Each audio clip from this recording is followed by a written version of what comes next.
दोस्तों, स्वागत है आप सभी का बीएससी एंड एनएससी अड्डा में। आइए पहले एनालिसिस कर लेते हैं आज की अपनी इंट्राडे ट्रेड का और देखते हैं आज के जो दो हमारे इंट्राडे के स्टॉक थे उन्होंने कैसा परफॉर्म किया, और उसके बाद देखेंगे कि कल के लिए किस स्टॉक को चुना है मैंने। आज का हमारा पहला स्टॉक था IEX यानी इंडियन एनर्जी एक्सचेंज। आपको इसे बाय करना था 620 पर। पहला टारगेट 624 का, दूसरा टारगेट 628 का। यही आपको शॉर्ट सेल करना था 611 पर। जैसा कि आप अपनी चार्ट पर देख पा रहे हैं, ये ओपन हुआ था 623 पर और इसने हाई मारा 638 का। इस तरीके से इस स्टॉक ने अपने बाय के दोनों टारगेट को बहुत ही अच्छे से अचीव किया। पहला टारगेट 624 और दूसरा टारगेट 628 का, और आपको इसे शॉर्ट सेल करना था 611 पर, और इस स्टॉक ने लो मारा 622 पर। इस तरीके से इस स्टॉक में सिर्फ और सिर्फ आपको बाय करने का मौका मिला होगा, और ये एक बहुत ही अच्छी बात होती है किसी भी स्टॉक की कि आपको कन्फ्यूजन ना हो कि आपको बाय करना है या फिर शॉर्ट सेल करना है। अगर किसी स्टॉक में एक तरफा आपको इंडिकेशन दिखाई देता है कि सिर्फ बाय करने का मौका मिलता है या सिर्फ और सिर्फ शॉर्ट सेल करने का मौका मिलता है, तो मेरे हिसाब से वो ट्रेड बहुत ही अच्छी होती है। अब दूसरा स्टॉक था हमारा आज का महिंद्रा एंड महिंद्रा का। आपको इसे बाय करना था 837 पर। पहला टारगेट 842, दूसरा टारगेट 848। जैसा कि आप अपने स्क्रीन पर देख पा रहे हैं, यह स्टॉक ओपन हुआ था 832.5 पर और इसने हाई मारा 852 का, और इसने लो मारा 828.10 का। इस तरीके से इस स्टॉक में भी आपको सिर्फ और सिर्फ बाय करने का मौका मिला होगा। आपको इसे बाय करना था 837 पर और पहला टारगेट 842, दूसरा टारगेट 848। इस तरीके से इस स्टॉक ने अपने बाय के दोनों टारगेट को बहुत ही अच्छे से अचीव किया और एक बहुत ही अच्छी ट्रेड साबित हुई। इसे आपको शॉर्ट सेल करना था 828 पर, लेकिन इस स्टॉक ने हाई मारा 828.10 का। इस तरीके से आपको इस स्टॉक में शॉर्ट सेल करने का मौका नहीं मिला होगा। चलिए अब देख लेते हैं कि कल के लिए मैंने किस स्टॉक को चुना है। आप चाहें तो अपनी इंट्राडे की ट्रेड इस स्टॉक में डाल सकते हैं, बट थोड़ा एनालिसिस के साथ और चार्ट को देखते हुए ट्रेड डालिए, और कुछ रूल्स को हमेशा फॉलो करिए जो मैं फॉलो करता हूं और जो लगभग सभी लोग फॉलो करते हैं इंट्राडे ट्रेडिंग जो करते हैं। पहला रूल, आपको बहुत ज़्यादा इंतज़ार नहीं करना है, यानी बहुत ज़्यादा ग्रीड मतलब बहुत ज़्यादा लालच नहीं करना है।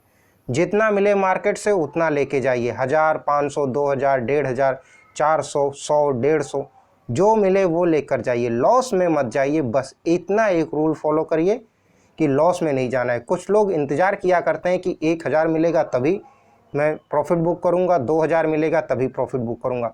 क्यों करना है? आपको बैठे बैठे पैसे मिल रहे हैं, आप थोड़ी सी मेहनत कर रहे हैं, आपके पैसे आ रहे हैं, तो उसमें बहुत ज़्यादा लालच नहीं होना चाहिए कि मैं 2000 ही बुक करूंगा।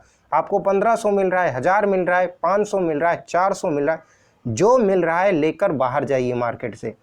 कोई नहीं जानता है कि कब स्टॉक गिरने लगेगा और कब बढ़ने लगेगा। ये सिर्फ और सिर्फ एनालिसिस प्रीवियस पैटर्न को देखते हुए की जाती है, सभी लोग ऐसा करते हैं। तो कभी भी बहुत ज़्यादा लालच मत करिए, प्रॉफिट बुकिंग टाइम से करिए। जो टारगेट दिया गया है या फिर जो स्टॉप लॉस बताया गया है बस वहीं तक वेट करिए। स्टॉप लॉस में गिरने तक वहाँ तक वेट करना है जो स्टॉप लॉस है, और बढ़ने पे आपको स्टॉप लॉस को ट्रेल करते रहना है, चाहे जितना बढ़ता जाए। आपका अगर टारगेट 1 अचीव हो गया तो टारगेट 1 को आप फिक्स कर दीजिए कि उतना तो प्रॉफिट आपको मार्केट से लेकर ही जाना है किसी भी कीमत पर। अगर टारगेट 1 अचीव हो गया है तो किसी भी कीमत पर आपको टारगेट 1 का प्रॉफिट लेके जाना है। या फिर अगर आपको अच्छा लग रहा है तो टारगेट 2 का वेट करिए, बट टारगेट 1 को स्टॉप लॉस में लगाइए। और चार्ट बहुत अच्छा दिखाई दे रहा है तो टारगेट 2 के बाद भी वेट करिए, लेकिन फिर टारगेट 2 को स्टॉप लॉस में लगा दीजिए कि टारगेट 2 अचीव होने के बाद आपको 1 रुपये का भी टारगेट 2 से कम प्रॉफिट नहीं होना चाहिए। टारगेट 2 अचीव हो जाए तो टारगेट 2 तक का प्रॉफिट तो आपको लेके जाना ही है मार्केट से। मिनिमम प्रॉफिट सबसे पहले कोशिश करिए, स्टॉप लॉस लगाइए और स्टॉप लॉस को ट्रेल करते रहिए। ये बहुत ही ज़रूरी है कि टारगेट 1 अचीव होने पे टारगेट 2 का वेट करिए, तो स्टॉप लॉस में टारगेट 1 को लगाइए। टारगेट 2 का अचीव हो जाता है, अच्छे वॉल्यूम के साथ चार्ट में दिखाई दे रहा है आपको, तो फिर आगे के लिए वेट करिए, बट टारगेट 2 को स्टॉप लॉस में लगा दीजिए। और कभी भी रिवर्स ट्रेडिंग नहीं करनी है दोस्तों। आपको ये वीडियो लंबा लग रहा होगा, बोरिंग लग रहा होगा, पर मैं आपको रूल्स बता दूं कि रिवर्स ट्रेडिंग नहीं करनी है।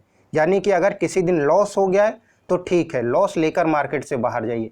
यकीन मानिए, एक दिन लॉस हो सकता है, 2 दिन लॉस हो सकता है, पर पूरे हफ्ते या महीने भर लॉस नहीं हो सकता है। आपका लॉस कवर हो जाएगा अगले दिन या फिर उसके अगले दिन। इतना भरोसा रखिए, लॉस में आपको रिवर्स ट्रेडिंग नहीं करनी है, या फिर रिवर्स ट्रेडिंग करनी ही नहीं है आपको।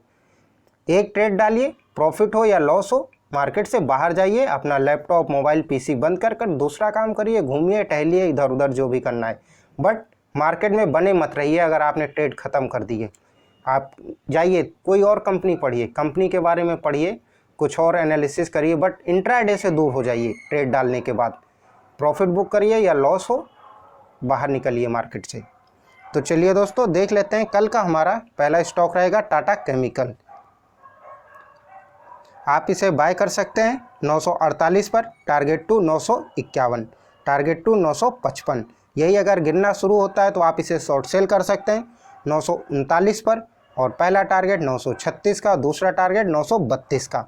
और इसमें भी आपको वही रूल लगाना है, टारगेट 1 अगर अच्छे वॉल्यूम के साथ अचीव होता है तो टारगेट 2 का वेट करिए, और अगर टारगेट 2 भी अच्छे वॉल्यूम के साथ अचीव होता है, कैंडल बड़ी बन रही है, आपको दिखाई दे रहा है कि बाइंग बहुत ज़्यादा हो रही है, तो आप उसमें आगे के लिए वेट करिए और 955 को स्टॉप लॉस में लगा दीजिए। यानी अगर टारगेट 2 अचीव हो गया तो टारगेट 2 से 1 रुपये भी कम प्रॉफिट लेकर नहीं जाना है।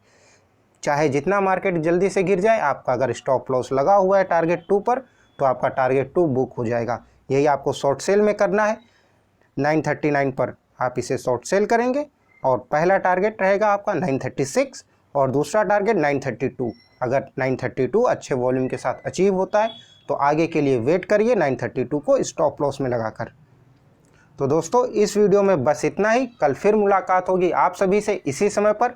लेकिन अगर अभी तक आपने इस चैनल को सब्सक्राइब नहीं किया है तो चैनल को सब्सक्राइब जरूर कर दें, और वीडियो अच्छा लगा हो तो लाइक भी कर दें।